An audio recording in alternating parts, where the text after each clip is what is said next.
Salut mes Nakamas, c'est le Doc, j'espère que vous allez bien. Bienvenue pour la réaction live du chapitre 1114. Juste avant, petite annonce, je serai le 15 et 16 juin pour une expo Dragon Ball à la Geek & Chain de Mulhouse. Donc on vous attend super nombreux. On va pas perdre de temps, pourquoi? Parce que le chapitre est juste là et avec la Golden Week qu'il y a eu, on a eu une pause d'une semaine et on a trop hâte de lire la suite. Pourquoi? Parce que la semaine dernière, il y a 2 semaines, ça s'est terminé sur un cliffhanger de dingue. Le monde serait submergé. Donc on va voir quel est vraiment ce que dit Vegapunk et voir comment les Mugiwara vont pouvoir se sortir de cet enfer. Donc on commence tout de suite.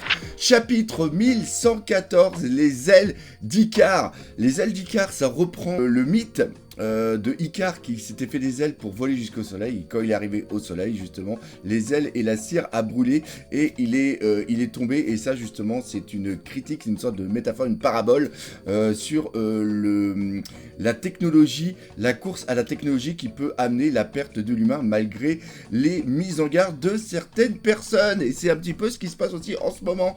Le pèlerinage de Yamato, on continue. 4e épisode, la fille du démon. Je te demande de te rendre à Akumai pour y déposer ce katana au sanctuaire d'Enma à la place de feu Yasuie. Et ça, c'est vraiment très très bon. Le katana de Yasuie, je l'avais jamais vu. Peut-être qu'elle va y découvrir des secrets, on ne sait pas. Bref, on perd pas de temps, c'est parti. 3, 2, 1, let's go. Donc, on y va. Oh, Marineford, le New Marineford. Nouveau monde, QG de la marine, le monde va sombrer dans l'océan, mais qu'est-ce que tu racontes, Dr Vegapunk? Et là, on voit que Akainu, il fait mystère, comme dirait Celtin. Mocktown, la ville méprisante. Il est drôle, lui, il se sert de sa mort pour faire paniquer tout le monde. Comment le monde pourrait-il sombrer dans l'océan? Water 7. Alors Water 7, question sombrer dans l'océan, ça ils connaissent. Pour notre pays, c'est crédible. Mais le monde entier, on ne parle pas simplement de marée haute ou marée basse là. Pas vrai? Impel Down, la prison sous-marine, et même Doflamingo, il a des infos. Alors Doflamingo, il est toujours prisonnier. Je voudrais trop qu'il soit libéré. Feu. C'est de mieux en mieux. C'est à toi d'assurer la sécurité des prisonniers. Pas vrai, Magellan? Comment tu vas faire si la prison tout entière se fait inonder? C'est vrai que l'augmentation d'1 mètre du niveau de la mer a provoqué la panique dans la prison. Mais dans le cas du monde entier, on parle de combien de mètres? Ah, c'est cool! Il est juste en face, j'ai cru que Magellan, il était comme ça, puis derrière, on avait des caméras. 5 mètres suffirait à anéantir la plupart des villes. On devrait évacuer, tu ne penses pas, vers un endroit plus en hauteur. Et là, j'adore le plus en hauteur. C'est tout simplement Marijoa. Ça, j'adore. Le royaume de l'île des hommes poissons. Père, ça va vraiment arriver. Waouh, cette histoire est complètement dingue. Ed Egg, île du futur. Qu'est-ce qu'il raconte? C'est le plus grand scientifique du monde qui le dit, mensonge ou pas, ça va provoquer une panique générale. Ne prononce plus de telles absurdités, Vegapunk. Et là, maintenant, on arrive sur les doyens. On doit vite détruire l'émetteur. Non, détruisez toute forme de vie que vous sentez. Le reste passe après. Bon sang, Stella. Tu vas vraiment tout dévoiler. Pour moi, ce n'est qu'une prédiction. Mais si mes calculs et mes capteurs ne se trompent pas, peu de temps après la fin du tournage de cette vidéo, un énorme tremblement de terre touchera le monde entier. Et justement, j'ai quelque chose que j'ai oublié de dire. Le maître qu'il y a eu en plus, c'est justement par rapport à la destruction de Lulusia. Oh!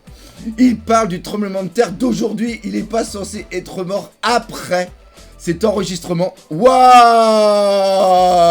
Le Aokiji dans l'état où il est. À cause de cette catastrophe, le niveau de la mer a augmenté d'1 mètre autour du dock. Beaucoup d'îles deviendront inhabitables. Impossible, il va vraiment prédire ça et naturellement, de nombreuses plages seront également totalement submergées. Si j'ai tort, n'hésitez pas à ignorer le reste de mon message. C'est flippant. Comment a-t-il prévu ça? Si toutefois ces événements se sont produits, je vous prie de prêter attention à ce que j'ai à dire. Le tremblement de terre que je viens de prédire ne peut pas, à proprement parler, être considéré comme un phénomène naturel. Et donc, on doit bien parler de l'attaque. Ferme-la, Vegapunk. Et là, on voit qu'ils sont tous en train d'attaquer justement Saturne. Oh, excellent. Oh, et le Chopper qui est en mode protection pour protéger Robin. Oh, j'adore.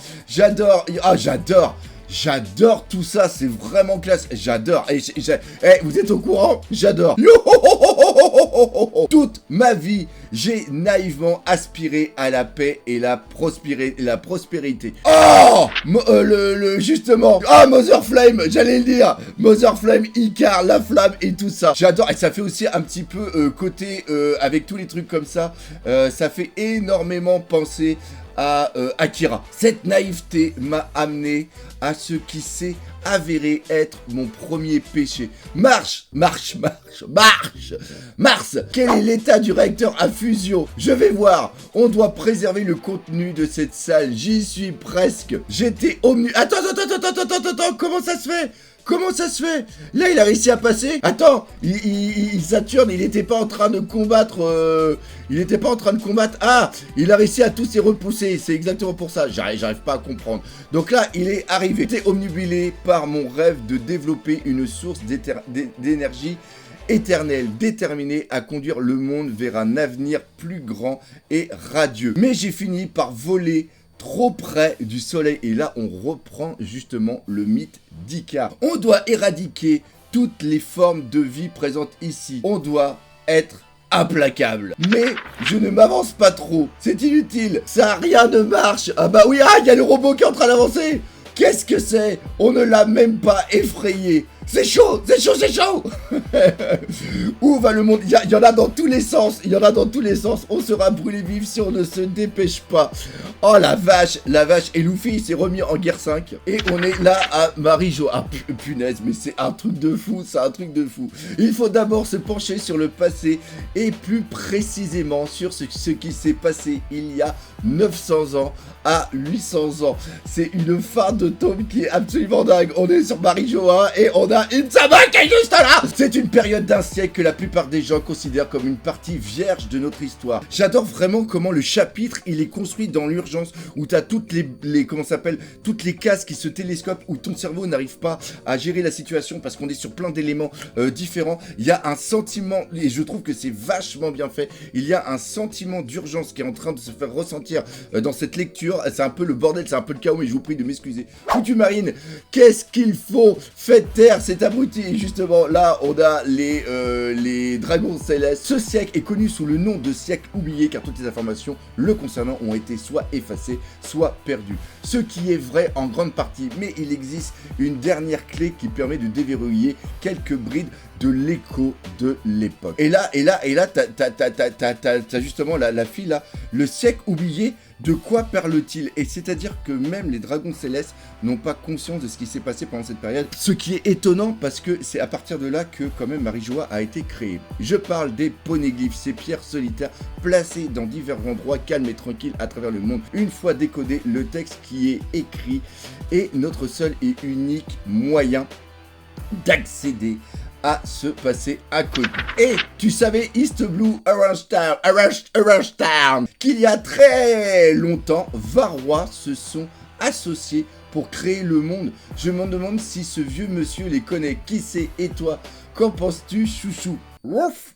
Oui, je maîtrise aussi la langue des chiens. Malheureusement, toute tentative de déchiffrage de ces poneglyphes est considérée comme tabou par le gouvernement mondial. Et c'est ce qui nous amène à mon deuxième péché. J'ai trahi le gouvernement et j'ai étudié cette époque interdite. Et là, bam, gros plan sur Robin. Putain, mais le storyboarding, il est excellent. J'ai eu la chance d'hériter de plusieurs documents d'un certain groupe d'archéologues exceptionnels, ce qui m'a permis de déchiffrer un certain nombre de poneglyphes. J'ai poursuivi ces recherches aussi loin que possible et je ne le regrette pas. Après tout, l'histoire est un récit. Ouah, le sol bouge. Est-ce que ça serait complètement dingue qu'il nous fasse un flashback pour nous raconter le siècle oublié? Regardez, les nuages s'étirent, c'est sûrement ce dont parlait Edison. Oh, comme ça, les nuages se sont étirés, on pourra sauter directement dans l'eau. Vous devez le faire, équipage des chapeaux de paille. Ne laissez pas le gouvernement vous capturer.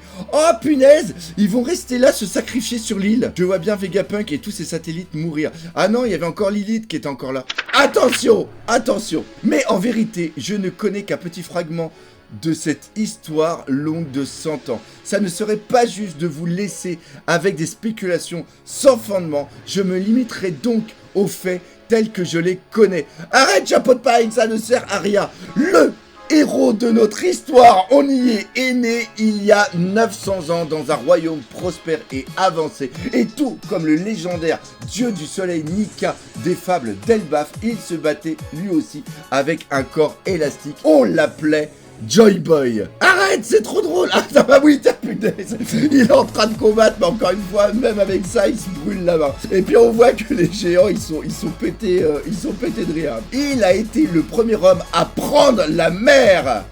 Le premier... Oh, punaise. Le pirate des origines. Le premier à être qualifié de pirate.